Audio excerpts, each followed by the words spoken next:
Marianne Faithfull, once a fresh-faced pop star known for her delicate feather-voiced singing and the muse of rock icon Mick Jagger, traversed a life that seemed to echo the very essence of upheaval, loss, and reinvention. From an early career that saw her soaring to the heights of fame in the 1960s as one of the most prominent figures of the swinging 60s, to descending into the depths of addiction and homelessness, Marianne's life was marked by contrasts.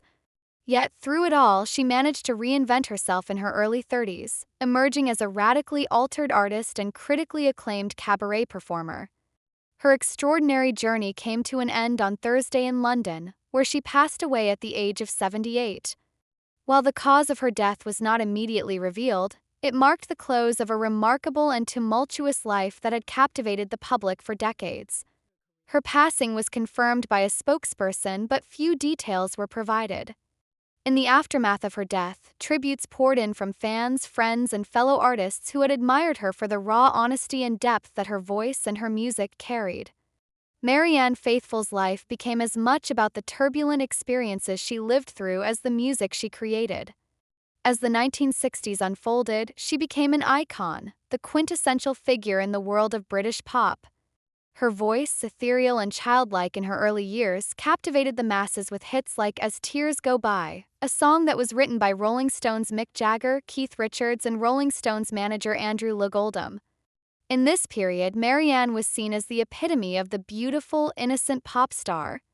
But beneath the surface, her personal life was already beginning to mirror the chaos of the times. As a muse and lover to Mick Jagger, Marianne was drawn into the orbit of rock and roll excess. She became not only a symbol of the era but also an unwitting casualty of its dangers. By the time the 1970s arrived, she had descended into a vortex of addiction, homelessness, and personal turmoil. Her downward spiral was a stark contrast to the image of the clean-cut, sweet-voiced pop star that the world had first known. Her struggles with heroin addiction were well documented, and the public became fixated on her painful transformation. But Marianne Faithfull was nothing if not a survivor. Her ability to transform was remarkable, and it became a defining trait of her life. It was during her darkest years, following a miscarriage, a bitter custody battle that saw her temporarily lose custody of her only child, and a suicide attempt, that she found her way back to music.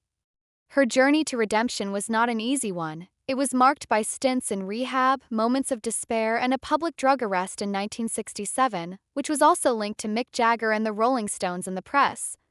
The scandal, sensationalized and exaggerated by the media, contributed to the public perception of Marianne as a tragic figure.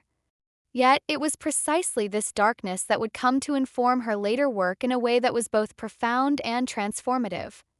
Marianne Faithfull's reemergence in the late 1970s with her groundbreaking album Broken English marked a new era in her career. The album, steeped in new wave influences, was a stark departure from her earlier work. Its raw honesty, underpinned by Marianne's now gravelly, weathered voice, struck a chord with both critics and listeners.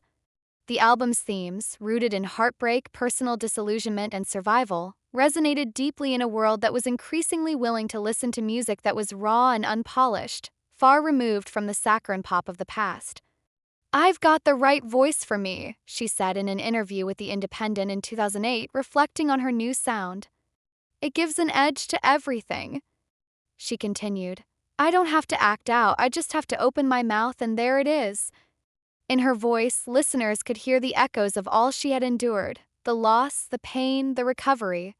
It was a voice forged in fire, and it was precisely this authenticity that would define her legacy. Despite the deepening gravitas of her music, Marianne's career remained multifaceted. While music was undoubtedly her greatest passion, she also pursued acting with a vigor that seemed to mirror the same fearless drive that powered her music. Her stage debut came in 1967 when she starred in a London production of Chekhov's Three Sisters, alongside the esteemed actress Glenda Jackson. This marked the beginning of what would become a parallel career in theater and film.